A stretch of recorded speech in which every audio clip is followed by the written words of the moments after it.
শিক্ষা, সাংবাদিকতা, চলচ্চিত্র আর সংগীত সহ বিভিন্ন ক্ষেত্রে অসামান্য অবদানের স্বীকৃতি হিসাবে দেশের ৯ বিশিষ্ট ব্যক্তি ও এক প্রতিষ্ঠানের হাতে রাষ্ট্রীয় দ্বিতীয় সর্বোচ্চ বেসামরিক সম্মাননা ২১ পদক তুলে দিয়েছেন প্রধানমন্ত্রী তারেক রহমান।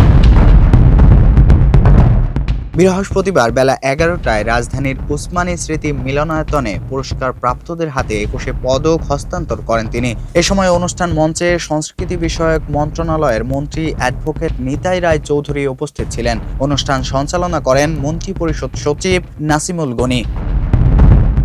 অনুষ্ঠানে প্রধানমন্ত্রীর হাত থেকে ২১ পদক গ্রহণ করেন চলচ্চিত্রে ফরিদা আক্তার ববিতা, চারুকলায় অধ্যাপক আব্দুস সাত্তার, স্থাপত্যে মেরিনা তাবাসসুম, সঙ্গীতে মরণোত্তর পেয়েছেন আয়ুব বাচ্চু, নাট্যকলায় ইসলাম উদ্দিন পালাকার, সাংবাদিকতায় শফিক রহমান, শিক্ষায় অধ্যাপক মাহবুবুল আলম মজুমদার, ভাস্কর্যে তেজস হালদার যশ এবং নৃত্যকলায় অর্থী আহমেদ। এবছর সঙ্গীত দল হিসাবে ২১ পদক তুলে দেওয়া হয় ব্যান্ড ওয়ারফেসকে।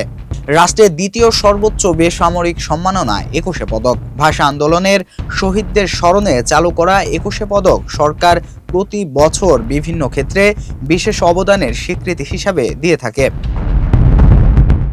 ২১ পদক অনুষ্ঠানে প্রধানমন্ত্রী তারেক রহমান বলেন, রাষ্ট্র পরিচালনার দায়িত্ব রাজনীতিবিদদের হাতে থাকলেও দেশের সামগ্রিক দিক নির্দেশনা নির্ধারণে জ্ঞানীগুণীদের ভূমিকা সবচেয়ে বেশি। এর আগে আজ সচিবালয়ে বৈঠক শেষে পায়ে হেঁটে ২১ পদক অনুষ্ঠানে যোগ দেন তিনি। সেখানে গুণীজনদের হাতে রাষ্ট্রীয় সর্বোচ্চ সম্মাননা ২১ পদক তুলে দেন প্রধানমন্ত্রী তারেক রহমান।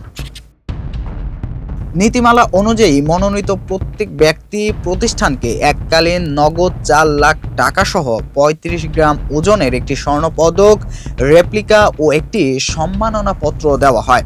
বাংলাদেশের বিশিষ্ট সাহিত্যিক, শিল্পী, শিক্ষাবিদ, ভাষা সৈনিক, ভাষাবিদ, গবেষক, সাংবাদিক, অর্থনীতিবিদ, দারিদ্র্য বিমোচনে অবদানকারী সামাজিক ব্যক্তিত্ব ও প্রতিষ্ঠানকে রাষ্ট্রীয় পর্যায়ে অনন্য অবদানের স্বীকৃতি হিসাবে ১৯৭৬ সাল থেকে ২১ পদক দেওয়া হচ্ছে।